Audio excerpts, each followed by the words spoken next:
Yeah. The rainouts hit you hard. So when did you start doing commentating? So I've always wanted to do it since I was a little kid. Right. I'm sure I drove my parents nuts with my little NASCAR diecast on the floor doing races. But I started in January of 2021, actually. Really? Yeah, so I got really into like the Florida short track racing scene. I moved here in 2014 for work, and I worked in theater and live entertainment for the better part of a decade. And so I was a showrunner, so I worked nights and weekends, so I didn't really get to do a whole lot of racing. I was living in Sarasota, and the one or two opportunities I got to have a Saturday night off and try and get out to DeSoto Speedway, it rained every single time.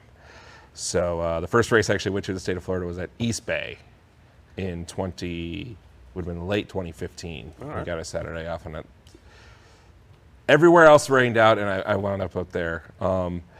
But once I got out of that job and I started teaching theater, so I had my weekends back. So I started out going to DeSoto because that was close by, and that was the year of the Sunshine State Challenge Series.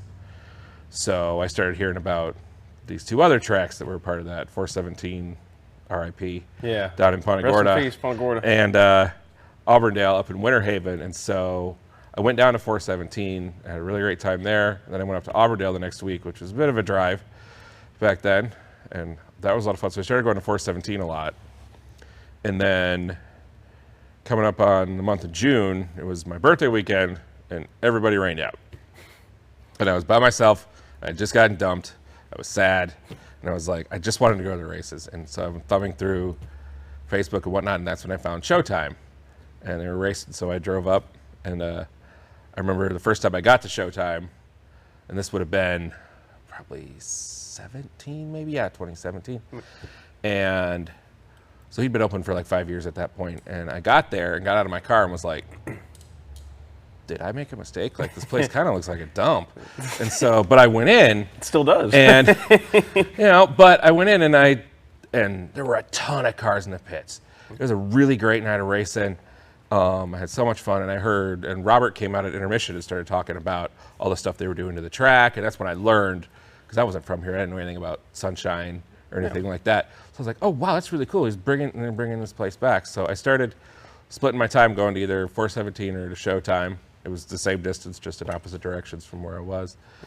And I remember it was end of 2020, beginning of January 21, when he posted that Jake Wilson was leaving, and they were looking for somebody to take over.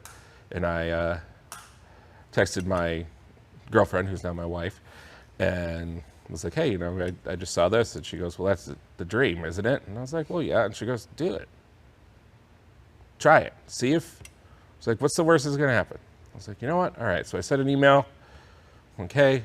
Never done this before. I'm a fan. I'm at your racetrack all the time. I went to school for theater and live entertainment, so I have no problem being in front of people and talking. So just like, give me a shot. And so. See, you stick out for me from other commentators because, first of all, you're fantastic up in the booth. Oh, well, thank you. I appreciate that. You've always been great up in the booth. I remember when I first started going out to Showtime and watching, even though I could barely hear you because of the PA system.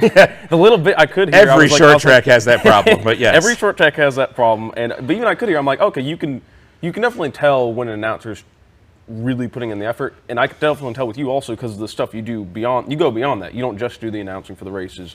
I love your pit interviews. I think stuff like that. I think more guys need to do that because I've said this a lot, and I'm not the only driver who thinks this. I think most people can agree. To get people to come out to the short tracks and watch, just get fans to come out and consistently watch, you need to have some sort of storyline, or people need to know the drivers. Because, I mean, even if you look at something like NASCAR, like NASCAR, at the end of the day, there's a lot of people who, when their driver wrecks out, they just stop watching the race. So they care more about seeing their driver do well rather than actually watching the race. So if you're out there watching a street stock race and you don't know any drivers, you're just watching it. It might be a good race, but you're going to be kind of, most people are going to be like, all right, well, it's whatever, it's a good race, but who cares? But if you're watching it and the guy in the lead hasn't won in 6 years and it's 3 to go, then now it's more interesting. Or the two guys battling for 5th have been going at it and they just wrecked each other last week and now it's round 2, like that kind of thing. And we don't get that out because everyone in the pits knows that stuff. We all know that stuff because we all know each other and we all talk to each other, but not as many people in the grandstands know, unless they're literally out there every single week. So, I mean, that was half the reason for doing all this, for starting this podcast, was to get word out to fans about just different stuff that's going on between the drivers. Like, there's so many interesting stories I've heard. I can't tell you how many times I've been at Showtime till 1:30, 2 o'clock in the morning, listening to like LJ Grimm or somebody telling some wild ass story from 15 years ago, and being like, dude, how like you got to tell people about this. Like you hear that kind of stuff, and it makes it so much more interesting. Oh, absolutely. And the interviews actually came when I started. They brought me out to come audition, and I did 2 street stock heat races and a Crown Vic figure 8. Jake wasn't there that night. For whatever reason, Austin Griffiths, who was the announcer at Citrus for a long time, he's at Alltech now, he was there.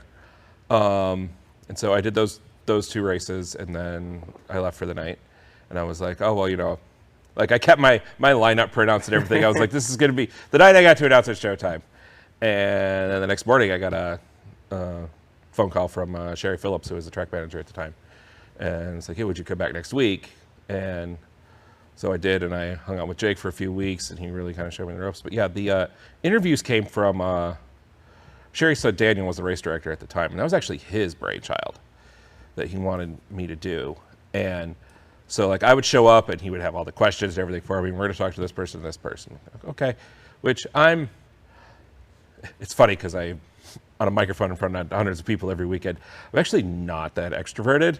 So like you put me in a room full of people I don't know, I'm probably not going to say a whole lot. So that kind of forced me to go out and start to get to know some of these guys. Yeah.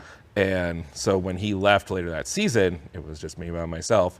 And I just continued to do it. It's just something I've always continued to do. I think it's important